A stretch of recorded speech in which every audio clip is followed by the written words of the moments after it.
மணி வேற ஆயிடுச்சு நமக்கும். ராணி எந்திரிச்சிருச்சா இல்லை இன்னும் தூங்கிட்டு இருக்கா என்னன்னு தெரியலையே. சரி மூடி வச்சுட்டு போய் பார்ப்போம்.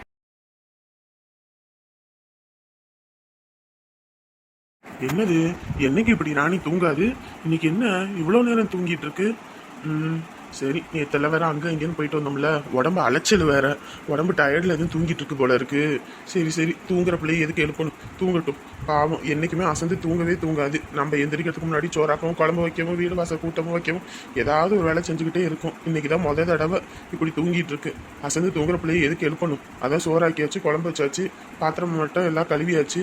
என்ன துணிமணி மட்டும்தான் இருக்கு. அது வேற மணி ஆகி போச்சு. இல்லைன்னா அதையும் கசக்கி போட்டு அதான் மதியானம் வரோம்ல, அப்போ எதுவும் பார்த்துக்கலாம். என்ன பண்றது, இப்படி தூங்குதே. சரி தூங்கட்டும், கதவை வந்து சாத்தி விட்டு போவோம். ஆமா ஆமா. என்ன சிரிப்பு இல்லை, என்ன சிரிப்புன்ற? தினந்தோறும் குழம்பு நல்லா வைக்கும்போது நல்லா சொடக்கு சொடக்குன்னு குடிக்கிறீங்க. இன்னைக்கு ஏதோ மறந்து உப்பு போடாம மறந்துட்டேன், அதுக்கு என்னமோ ஓவரா தான் பண்ணிட்டு திரியிறிய பொக்கவாய் மனுஷா. இல்ல, இந்த ஊர் உலகத்திலே என்ன மாதிரி குழம்பு வைக்க முடியாது. நான் அப்படி நான் இப்படின்னு சொல்லுவேன். இன்னைக்கு நீயே மறந்துட்டியா? யாரியா, உப்பு தான் போடல, இப்படியே பேசிக்கிட்டு இருந்தேன்னு வையே, நாளைக்கு கிலோ கணக்குல உப்பை கொட்டி சாப்பிடுன்னு சொல்லி விடுவேன். அடியே பஞ்சு மண்டக்காரி, அப்படி எதுவும் பண்ணி போடாதடி, அப்புறம் அம்புட்டுட்டேன். நீ இப்படியே பேசிக்கிட்டு அப்புறம் பாரு, அதுதான் பண்ண போறேன். அங்க பாரு, தம்பி வந்திருக்கு. என்னையா வேலை கிளம்பியாச்சா? ஆமாமா, மணி ஆயிடுச்சுல, அதான் வேலை கிளம்பியாச்சு. எங்கயா காலையில இருந்து ராணி பிள்ளையவே காணா? எங்க? நேற்று வெளியெல்லாம் போயிட்டு வந்தோம் இல்லைங்களா, அதான் உடம்பு டயர்டுல தூங்கிட்டு இருக்கு. சரி அதான் எழுப்பலையா? ஏன் உடம்பு கிடம்பு எதுவும் முடியலையா? இல்ல, நல்லாதான் இருக்கு, தூங்கிட்டு இருக்கு. சரி என்னைக்கு நேரங்களமா எந்திரிக்குது. நேற்று வேற அங்க இங்கே நனைஞ்சிட்டு வந்தோம்ல, அதுவும் இல்லாம 2 நாளா தலை சுத்துன்னு வேற சொல்லிக்கிட்டு இருந்துச்சு. சரி எதுக்கு காலங்கத்துல எழுப்பணும், தூங்கி போய் லேட்டா எந்திரிக்கிட்டு தான் நான் அந்த சமையல் வேலையெல்லாம் முடிச்சுட்டு நான் இந்த கிளம்பிட்டேன். ஏயா அப்படி இருந்துச்சுன்னா நீ எதுக்கு சமைச்சுக்கிட்டு இருக்க? அதான் வீட்டில் நான் சமைக்கிறேன்ல, கொண்டு வந்து கொடுக்க சொன்னா நான் கொடுக்க போறேன். எதுக்கு இந்த நேரத்தில் நீ இது பண்ணிக்கிட்டு இருக்க? சின்னஞ்சிருசுங்க, அதுங்க நல்ல சோறு திங்கணும்னு நினைக்குங்க. நான் தான் பல்லு போன காலத்துல நீ ஆக்கி போற உப்பு சப்பு இல்லாத சாப்பாடை சாப்பிட்றேன். அடுத்தவங்களை அப்படி சாப்பிடணுமா? இரு தம்பி போகட்டும், அப்படி குத்துறேன் பாரு. சரி சரி, 2 பேரும் பாருங்க, எனக்கு மணி ஆகி போச்சு. அப்படியே ஒரு 10 மணி வாக்க எந்திரிக்கலன்னா கொஞ்சம் என்ன ஏதுன்னு பாத்துக்கோங்க. சரியா நான் பாத்துக்கிறேன். சரியா? நான் மணி ஆகி போச்சு. நேத்து வேற வேலைக்கு போயிட்டு சாயங்காலம் வர சொன்னாங்க, போக முடியல. அப்புறம் ஃபோன் போட்டு சொல்லவும் நேரமா காலையில வந்து சேரு அப்படின்ட்டாங்க. அதான் சரி நான் நேரமா கிளம்புறதா இருக்கு, கொஞ்சம் பாத்துக்கோங்க. எதுனாலும் ஃபோன் பண்ணுங்க. இங்க வாருப்பா, அதான் நாங்கெல்லாம் இருக்கோம்ல, நாங்க பாத்துக்கிறோம். நீ பத்திரமா போயிட்டு வா. அப்போ சரிம்மா. ஐயா போயிட்டு வரேங்கய்யா. சரியா, பார்த்து போயிட்டு வா. பாத்துக்கய்யா, பாத்துக்க. அந்த பையனை பார்த்து கத்துக்க. இந்தா வேலைக்கு போறேன்னு சொல்லி பொண்டாட்டி தூங்குறாளாமா, பொண்டாட்டியை எழுப்பாம சமையல் செய்யறது. ஆனா நீ இருக்க பாரு, பாவம் புருஷன்னு சொல்லி நான் நேரங்களமா எந்திரிச்சு சமைச்சு போட்டா குறை சொல்ற. நீ எல்லாம் உன்னை என்ன சொல்றது? இவரு உள்ளங்கையில இருக்க 5 விரலும் என்னைக்கு ஒரே மாதிரி இருக்காது, ஏத்தியும் தாத்தியும் தான் இருக்கும். அதே மாதிரிதான் மனுஷங்களும். நானும் நாளைக்கு படுத்துக்க போறேன். அப்ப நீ என்ன பண்ண போறேன்னு நானும் பாக்குறேன். நீ எனக்கு சமைச்சு போடுறியா இல்லையான்னு? நான் எதுக்கு சமைச்சு போடுறேன்? நான் போய் கடையில வாங்கிட்டு வந்து நல்லா சாப்பிடுவேன். ஓ அப்படி. நானும் இப்படியே இருக்க போறது இல்லைல்ல, என்னைக்காவது உடம்பு சரியில்லாம படுத்த படுக்கே ஆவேன், அப்ப பாக்குறேன். வாய் மூடு கிளவி, பேச்ச பாரு பேச்ச, வெங்காயம் மாதிரி. ஏன் எப்படி கோவப்படுற? அப்புறம் என்ன பேச்சு பேசிக்கிட்டு இருக்க? டென்ஷன் எடுத்துக்கிட்டு. ஐயோ இப்ப நான் என்னத்த சொல்லிவிட்டேன், எதுக்கு இந்த ஆள் இப்படி கோவப்படுறது? என்ன காலங்கத்துல என்ன சாமான ஊத்தி வச்சிருக்கிற? இது சாப்பிட்டா காலையில நெஞ்சு கச்சிக்கிட்டே கிடக்குமே, வேற எதுவும் செய்ய முடியலையா? செஞ்சு தரதே பெருசு, இது கூட செஞ்சு தராம எத்தனையோ பொண்டாட்டிங்க இருக்காங்க. உங்களுக்கு எது செஞ்சு கொடுத்தாலும் 1000 நொட்டம் சொல்லிக்கிட்டு இருக்கிறதுனால தான் எதுவுமே நான் சமைக்கிறது இல்லை. இந்த ஆளுனால எதுவும் நம்மளும் செஞ்சு சாப்பிட முடிய மாட்டேங்குது. தினந்தோறும் சோறாக்கி போட்டால் சோறே ஆக்கி போடுறான வேண்டியது. சரி வேற ஏதாவது செஞ்சால் இதை எதுக்கு செஞ்சால் சோறே ஆக்க வேண்டியதான வேண்டியது. இதை பார்த்தா என்ன பைத்தியக்காரி மாதிரி இருக்குதா? இந்தா இப்போ எதுக்கு அப்படி பேசிக்கிட்டு இருக்கிறவ? மாப்பிள்ளை சொன்னா சரின்னு கேட்டுக்க. இப்படிதான் இப்படித்தான் வாய்க்கு வாய் ஆடுவா. அவ வாய நிறுத்தவே முடியாது. இதை ஏதாவது சொன்னோம்னா நம்மள்ட்ட சண்டைக்கு வருவாங்க. அப்புறம் நான் என்ன பண்றது? ஏமா இந்த ஆளை பத்தி உனக்கு தெரியாது. சோறாக்கி வச்சா ஏன் ரொட்டி சுடலையான வேண்டியது. சரி ரொட்டி சுட்டோம்னா ஏன் சோறாக்க விளையாடுனது. சரி தோசை ஊற்றுவோம் மாவை வச்சு அப்படின்னு சொன்னால் ஏன் இதை ஊற்றுன இட்லி ஊற்ற வேண்டியதானது. இட்லியை ஊற்றுன ஏன் தோசை ஊற்ற வேண்டியதானு. ஏன்னா பைத்தியக்காரி மாதிரி இருக்குதா? இது இருந்தா அது இருந்தா இதுன்னு வீட்டில் தானே இருக்க. எல்லாத்துலேயும் ஒவ்வொன்றும் செஞ்சு வைக்க வேண்டியதானே. ஆமாம் கேஸ் விற்கிற வேலைக்கு எல்லாத்துலேயும் ஒவ்வொன்று செஞ்சேன்னா ஓட்டாண்டியே சட்டியை தூக்கிட்டு போக வேண்டியதான். இதுலேயும் இந்த ஆள் கணக்கு பார்த்து தான் கொடுப்பது. 10 ரூபா கொடுத்தாலும் அந்த 10 ரூபாய்க்கு கணக்கு கேட்பது. இதில் விதவிதமாக ஆக்கி போட்டோம்னாலும் சொடக்குன்னு சாப்பிட்டுட்டு கடைசியில் என்ன சொல்லுவது? இதுலேயே இவ்வளோ செலவு பண்ண, இதையே கேஸ் இவ்வளோ சீக்கிரம் செலவானுச்சு அப்படின்னுவது. எது கம்பிட்டு செஞ்சு கஷ்டப்படணும்? சரி ஒரு நாள் சாப்பிடுவோன்னு இருக்காது. தினந்தோறும் ஒரே மாதிரி சாப்பிட்றோமே, சரி ஒரு நாளாவது வித்தியாசமாக சாப்பிட்லான்னா நடிச்சுக்கிட்டு தெரியுவது. அதுவும் ஆளுங்க யாரும் வந்தால் போதும் அப்படியே நடிக்கிறது. சாப்பிட்ற மனுஷனை எதுக்கு இப்படி கரிச்சிக்கிட்டு இருக்க நீயே? உங்களை மாதிரி யாரும் வரமாட்டாங்க அத்தை. உங்களை மாதிரி யாருமே வரமாட்டாங்க. நான் அங்க வந்தாலும் சரி இங்க வந்தாலும் சரி என் மனசை புரிஞ்சுக்கிட்டு நடந்துக்கிறது நீங்க மட்டும்தான் அத்தை. அவன் இருக்கிறது இன்ன வரைக்கும் கவனிக்கலையோ, அதுதான் இம்புட்டு வாயி. இப்போ பார்த்தல்லம்மா இப்படித்தான். சரி விடுங்க. என்னங்க தம்பி, பொண்ணு பார்த்துட்டு வந்திருக்கோம் நேற்று. பொண்ணு குடும்பம்லாம் பரவாயில்லைங்களா? நீங்கள் என்ன சொல்கிறீங்க? நல்ல குடும்பமாக தான் இருக்குது. நல்ல குடும்பம் தான், இல்லைன்னு சொல்லல.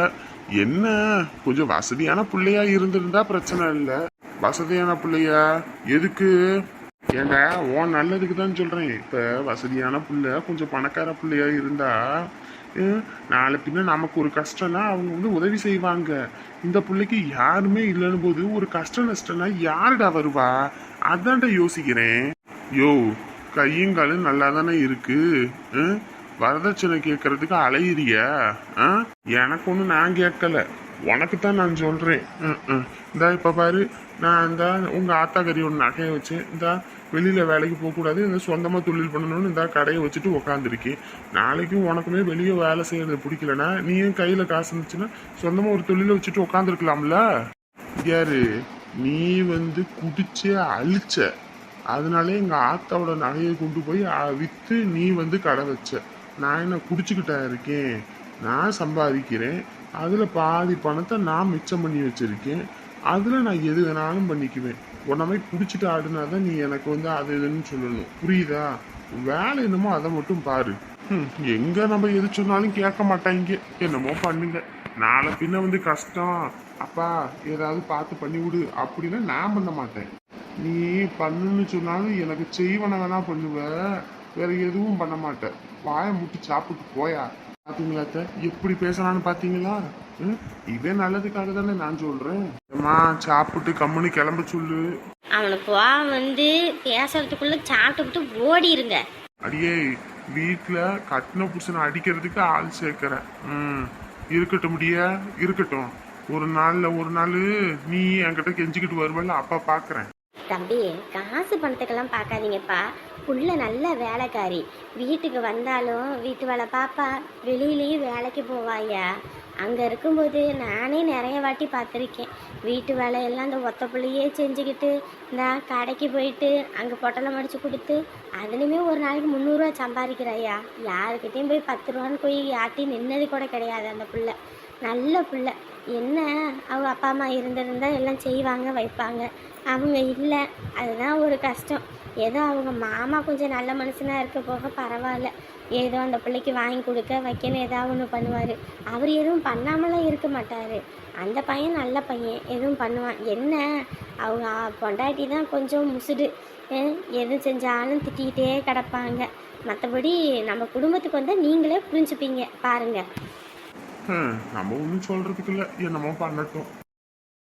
அத்தை உட்காருங்க அத்தை, சாப்பிடுவீங்க. என்ன சோறு ஆக்கியிருக்க? ஏன் இட்லி எதுவும் ஊற்றலையா? ஆமா, மாவு தினந்தோறும் ஆட்டி வைக்கிறாங்கல்ல, இட்லியும் தோசையும் தான் காலையில தொண்டைக்குழியில இறங்கும், சோறு இறங்காது. ஏஞ்சன முன்னு அம்மா தான் டிஃபனி கேக்குதுல்ல, காலையில டிஃபன் எதுவும் செஞ்சிருக்கலாம்ல. ஆமா, இது செய்யறதுக்குள்ள எனக்கு போதும் ஆயிடுச்சு. இதுல உங்களுக்கு வேற மத்தியானம் லஞ்ச் பாக்ஸ் தனியா ரெடி பண்ணணும், அவளுக்கு தனியா ரெடி பண்ணணும். எத்தனை கையில நான் செய்யறது? அதனால தான் இன்னைக்கு சோறே ஆக்கிட்டேன். அதுவும் இல்லாமல் நேற்று அங்கே இங்கேன்னு போயிட்டு வந்தது உடம்பெல்லாம் அலுப்பாக இருக்குது. இதில் என்னத்தை போய் நான் செய்யறது? கம்முன்னு சாப்பிட்டு கிளம்புங்க. இதுவே என் புள்ள வீட்டுக்கெல்லாம் போயிருந்தா காலையில டிஃபனு தான் அவங்களாம் சாப்பிடுவாங்க. சோறு கண்ணுல பார்க்க முடியாது. மதியானம் ஒரு வேளை தான் சோறு. அந்த சோறுக்கும் கூட்டு, பொரியல், அவியல், சாம்பார், ரசம், அப்பளம், வடை அப்படின்னு வகை வகையா ஆக்கி சாப்பிட்றாங்க. இங்க பாரு, ஒரு பொரியலும் இல்ல, ஒரு கூட்டும் இல்ல, ஒரு சாம்பார், ஒரு சோறு. இதையே எப்படி 3 நேரமும் சாப்பிட்றது? அத்தை ரொம்பலாம் கஷ்டப்பட்டுலாம் சாப்பிடாதீங்க அத்தை. அப்படி எதுவும் கஷ்டமா இருந்துச்சுன்னு வைங்க, நீங்களே கிச்சன் இருக்கு, எல்லா பொருளும் வாங்கி போட்டிருக்கு, வேணுங்கிறத ஆக்கி சாப்பிடுங்க, ஒன்றும் பிரச்சனை இல்லை. நீங்களும் ஆக்கி சாப்பிட்டு உங்க பையனுக்கு சேர்த்து செஞ்சு வச்சிருங்க, அவரும் சாப்பிட்டுக்குவாரு. வாய் இருக்குன்றதுக்காக என்ன வேணாலும் பேசுறது. ஏய், டிவி என்னடி காலங்கத்திலே பார்த்துக்கிட்டு இருக்க? சாப்பிட்றி, இல்லைன்னா டிவி ஆஃப் பண்ணி போடுவேன். நேற்று பொண்ணு பார்க்க போனீங்களே, பொண்ணெல்லாம் பரவாயில்லையா? பொண்ணெல்லாம் பரவாயில்லைங்க, நல்லா அழகா இருக்கு பொண்ணு. ராசாவுக்கு ஏத்த பொண்ணு. என்ன அப்பா அம்மா இல்லை, ரொம்ப கஷ்டப்படுற பொண்ணு தான். மாமா தான் எல்லாம் பார்க்குறாரு வைக்கிறாரு. நல்ல குடும்பம். குடும்பமே இல்ல, நல்ல குடும்பமா. அத்தை தேவையில்லாத மாதிரிலாம் பேசாதீங்க அத்தை. சரி ஆரம்பிக்காதீங்க, விடு. ஏங்க, அப்புறம் ராணியையும் அழகண்ணனும் வந்திருந்தாங்க. அவளை எத்தனை நாள் கழிச்சு பார்த்தது. அழகா இருக்காங்க இப்ப. முதல்ல இங்க இருக்கும்போது கூட ஏனோ தானோன்னு சொங்கி கணக்கா இருப்பா, இப்ப நல்லா இருக்கா. அப்படியா? சரி, நானுமே அவங்கள பார்க்கணும்னு நினைச்சேன், எங்க பார்க்கவே முடிய மாட்டேங்குது. பக்கத்து ஊர்ல தான் இருக்காங்கங்க. ஒரு நாள் வீட்டுக்கு விருந்துக்கு வர சொல்லணுங்க. நானும் சரி உங்ககிட்ட கேட்டுட்டு ஃபோன் பண்ணுவோன்னு சொல்லிட்டு தான் நானும் இருந்தேன். பாவங்க, ஏதாவது ஆக்கி கொடுக்கணும். வீட்டுல மாமியாருக்கு வாய்க்கு ருசியா ஆக்கி கொடுறீன்னா அதுக்கு முடியாதான். ஊர்ல எவ்வளோ ஒருத்திக்கு ஆக்கி போறதுக்கு அலைகிறா. பாத்தீங்களா? நான் என்ன ஆக்கி போடாமையா இருக்கேன்? சரி ஆரம்பிச்சிடாதீங்க. காலங்காத்தாலே 2 பேரும் வேலை கிளம்புற நேரத்துல என்னன்னு பார்த்து வர சொல்லு, செஞ்சிடலாம். அப்படியே ஒரு சேலையும் வேஷ்டி சட்டையும் எடுத்துருவோங்க. ஏன்னா வரவங்களுக்கு அதையும் செஞ்சு கொடுத்துடலாம். ஊர்ல எல்லா மருமகளும் சொத்து சேர்க்கறதுக்கு தான் பாக்குறாளுங்க. இந்த வீட்டுல தான் சொத்தை அழிக்கிறதுக்கு பாக்குறாங்க. ஆமா, நான் சொத்தை அள்ளிச்சுக்கிட்டு தானே இருக்கேன். உங்க பொண்ணுக்கு வந்தோடனே அள்ளி கொடுக்குறீங்களே, அப்ப சொத்து அள்ளியலையோ? ஆரம்பிச்சுட்டாங்கடா 2 பேரும். ஐயோ, சாப்பிட விடுங்க நிம்மதியா. என்ன கதவு காலையில அந்த தம்பி சாத்தி வச்சுட்டு போனாப்புல அதே மாதிரி இருக்குது. இன்னும் அந்த பொண்ணு எந்திரிக்காம தூங்கிட்டு இருக்குதா? வெள்ளத்தாயி என்னங்க டீ வேணுமா? அட எனக்கு ஒண்ணு வேணாம். இந்த ஏத்த வீட்டுல இந்த பொண்ணு இன்னமும் தூங்கிட்டே இருக்கு. என்ன உடம்பு கிடம்ப முடியலையா நம்ம தெரியலையே. ஒரு எட்டு போய் என்னன்னு பாத்துட்டு வாவே. அட ஆமா, காலையில தம்பி கதை ஒரு கணிச்சு சாத்தி வச்சுட்டு போனா அதே மாதிரில இருக்குது. இன்னமும்மா எந்திரிக்காம தூங்கிட்டு இருக்கா. அப்படி தூங்குற ஆள்லாம் கிடையாது. ஆளுக்கு முன்னே 2 வாசலையும் கூட்டி வாசலில் தெளிச்சு கோலம் போட்டுன்னு ஏதாவது ஒன்று பண்ணிக்கிட்டே கிடப்பா. இருங்க போய் பார்க்குறேன். என்ன இன்ன வரைக்கும் தூங்கிட்டு தான் இருக்குது போல இருக்கேன் இந்த பிள்ளை. எம்மாடி இங்கே வர ராணி. யாத்தா எம்மா எந்திரி, இங்கே வர ராணி. ஆத்தாடி, உடம்பு என்ன நெருப்பா இந்த கொதிக்குது. இதோட தான் இந்த பிள்ளை தூங்கிட்டு இருக்குதா? ஐயோ எம்மா, இங்கே வர ராணி எந்திரிம்மா. ஏம்மா எந்திரி. ஐயோ, என்ன இந்த பிள்ளைக்கு இப்படி காய்ச்ச கொதிக்குது. இந்த பையன் இதை பார்க்காம தான் போயிருக்கானா? ஐயோ, இந்த பையன் இந்த பிள்ளைக்கு ஒன்றுனா துடிச்சு போயிடுவான் வேற. இப்போ என்ன பண்ணுறது? அவரை கூப்பிடுவோம். என்னாச்சு? ஏங்க பிள்ளைக்கு காய்ச்சல் நெருப்பாக கொதிக்குதுங்க. அப்படி இருக்கிறா. எனக்கே என்னமோ பயமாக இருக்குது. வாங்குங்க. எழுப்பி எழுப்பி பார்த்தேன், எந்திரிக்காம அப்படியே தூங்கிட்டு இருக்கா. உடம்பு முடியலையா? அடக்கடவுளே, காய்ச்சல்ல தான் இந்த புள்ள அணத்திக்கிட்டு கிடக்குது போல இருக்குது. இது தெரியாம இந்த பய வேற வேலைக்கு போயிட்டான் போல இருக்கு. ஏங்க இது அழகுக்கு ஃபோன் போடுங்கங்க, வர சொல்லுவோம். ஆஸ்பத்திரிக்கு எதுவும் கூட்டிகிட்டு போவோம். வேண்டாம் வேண்டாம், அந்த பையன் இப்பதான் வேலைக்கு போயிருக்கு. அதுவும் இல்லாம நேத்து வேலை இல்லை, இப்பதான் இருந்து ஒரு வேலை கிடைச்சிருக்கு. இது இருந்து இந்த வேலையும் கெடுத்துவிட்டு அவன் என்ன பண்ணுவான்? நம்ம 2 பேரும் சும்மா தானே இருக்கோம், அதனால ஆஸ்பத்திரி கூட்டிட்டு போயிருவோம். ஏங்க வண்டியும் இல்லை, எப்படிங்க நம்ம கூட்டிகிட்டு போவோம்? அவன்கிட்ட மட்டும் என்ன வண்டி இருக்குதா? அவன்கிட்ட வண்டி இல்லாம தானே இருக்கான். இரு, இந்த ஆட்டோக்கார பயலுக்கு ஃபோன் போடுறேன். அவன் ஃபோன் பண்ணா உடனே வந்துடுவான். புள்ளைய ஆஸ்பத்திரிக்கு தூக்கிட்டு போயிடுவோம். சரிங்க, கூப்பிடுங்க. அழகுக்கிட்ட சொல்லாம நம்ம கூட்டிட்டு போனா தப்பா எதுவும் போயிடாதா? எதுக்கு தப்பா போகுது? அவன் நம்மள அம்மா அப்பான்னு தானே சொல்லிக்கிட்டு இருக்கான். அப்படி இருக்கும்போது அவன் வேலைக்கு போயிட்டான்னா வீட்டில் இருக்க நம்ம தானே பார்த்துக்கணும். நம்ம பிள்ளைங்களுக்கு ஒன்றுனா நம்ம என்ன அப்படியே விட்டுருவோம்? இரு, நான் ஃபோன் போடுறேன். ஆட்டா ராணி, எம்மாடி என்ன அந்த பிள்ளை இப்படி தூங்குது? ஐயோ, உடம்பு ரொம்ப முடியலையோ என்னமோ தெரியலையே. டேய் தம்பி, எங்கேயா இருக்கா? ஸ்டாண்ட்லையா? சரியா சரியா, கொஞ்சம் வீடு வரைக்கும் வரியா? ஆஸ்பத்திரிக்கு போகணும். சரிப்பா, கொஞ்சம் சீக்கிரம் வாயா. வாப்பா வாப்பா. சொல்லிட்டேன், வந்தோடனே பாப்பா பிள்ளைய கூட்டிக்கிட்டு கிளம்புவோம். சரிங்க. மணி 11 இருக்குமா? 11 மணி ஆனால் வேலை செய்கிறவங்களுக்கு காப்பி தண்ணி வச்சு கொடுங்கன்னு சொன்னால் கேட்குறதே இல்லை. என்ன அறிவோ, என்னத்தான் இவளை படித்து கிழிச்சிருக்காளோ தெரியல. ஏய் காஞ்சனா, காஞ்சனா, ஏய். இவனுக்கு என்னதான் வருமோ தெரியல. காஞ்சனா கீஞ்சனான்னு கத்திக்கிட்டே கிடப்பான். ஏன் என்னன்னு கேட்கணும், இல்லைன்னா அதுக்குள்ள உயிர் போகிற அளவுக்கு கத்துவான். என்னங்க, ஏங்க கூப்பிட்டீங்க? வேலை செய்கிறவங்களுக்கு டீ நேரங்காலமாக வச்சு கொடுக்கணும்னு சொன்னல. மணி 11 இருக்கும். இன்ன வரைக்கும் என்ன ஆணியா பிடுங்கிட்டு இருக்க? போ, முதல்ல போய் வச்சு எடுத்துட்டு வா. சரிங்க. நான் என்ன இவன் வச்ச வேலை ஆளா? இவன் சொன்ன உடனே நான் அப்படியே எடுத்துக்கிட்டு ஓடுறதுக்கு. அதுவும் இல்லாமல் அவன் ஒரு ஆள் வெங்காயம்னு அவனுக்கு என் கையால் நான் டீ போட்டு கொடுக்கணுமா? அந்த வேலைக்காரனுக்கு நான் போடணும். போடுறேன் இன்னைக்கு அவனுக்கு போடுறேன். ஒரு வேலைக்கு லாக்கி இல்லை. என்னத்தை தான் சொல்லி வளர்த்துருக்காங்களோ தெரியலப்போ. சோறும் போட்டிருக்குது, காலையில் வச்ச இட்லி இருக்குது, சாம்பாரை இப்போ சூடு பண்ணியாச்சு. மதியானத்துக்கு சோறு எதுக்கு ஆக்கிக்கிட்டு? மாமியார் தண்ணியில் கரைச்சி தான் குடிக்கும், அதை ஊற்றி சாப்பிடாது. மீதி நம்ம தானே இருக்கோம். அவரும் எதுவும் சாப்பிட மாட்டார். வேலைக்கு அங்கே போகிறேன் இங்கே போகிறேன்னு ஓடிடுவார். மீதி இருக்கிற 3 பேர்த்துக்கு என்னத்தை போய் சமைச்சிக்கிட்டு? போதும் இதுவே வச்சுருவோம். சமையல் வேலையெல்லாம் ஆயிடுச்சா? அட இல்லைம்மா, என்னத்தை போய் சமைக்கிறதுன்னு தான். காலையில் வச்ச இட்லியே இன்னும் இருக்குது, அப்புறம் சோறு வேற கிடக்குது. என் மாமியார் எப்படியும் மதியானத்துக்கு தயிரை ஊற்றி கரைச்சி குடிச்சிடும்.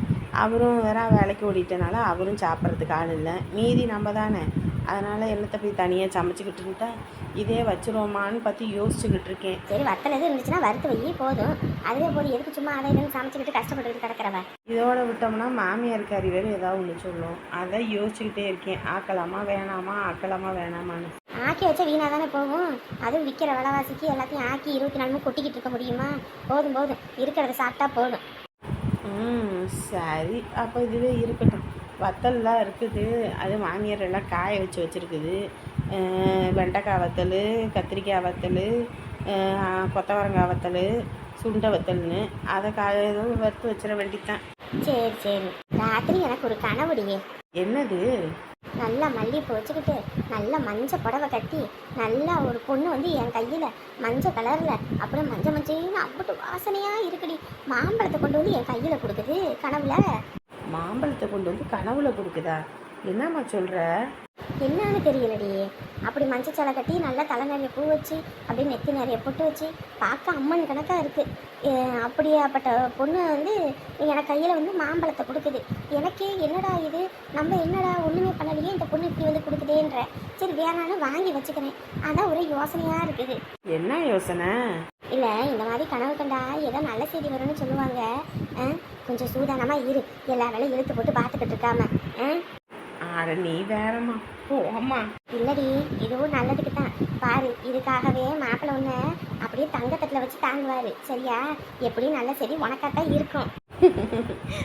ஓமா. இந்தா உனக்கு புள்ள பிறக்கட்டும். உன் மாமியார் கறி ஆடிக்கிட்டு திரியறாளே வெட்டுக்கு வெட்டுக்குன்னு, அவள் இட்டுப்பழும்பு முறிச்சு கழுத்தில் மாலையாக போட்டு போடுறேன். போம்மா ஜி, வேற சும்மா கிண்டல் பண்ணிக்கிட்டு இருக்காம. என் பிள்ளைக்கு வெக்கம்தான்.